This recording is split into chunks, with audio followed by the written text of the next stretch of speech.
pagpapagala ng aming itik.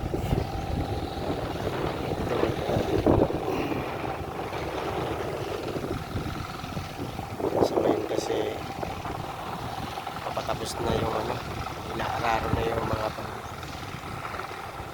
gagalaan namin ng mga itik, kaya dyan naman sila ngayon. Pero mga 2 weeks na, 2 weeks before, dyan na sila mga itlog, kaya isasampa na natin sila. Ito si tatay kasama gala. Ito kasi yung inaring mga palay, nararo na rin. Pero pagalaan na namin lahat yan. Kaya sumunod na rin yung kulang-kulang 1 buwan na pagpapagala namin sa mga itik.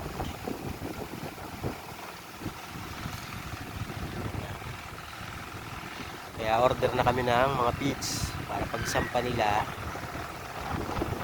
medyo sasanayin na muna namin sila ng mga ilang araw kumain sa kulungan nila, sa lambat. Ay, 700, yung 700 mahigit yung mga babae, mga lalaki. Ano lang yan, mga 700 mahigit, 70 mahigit.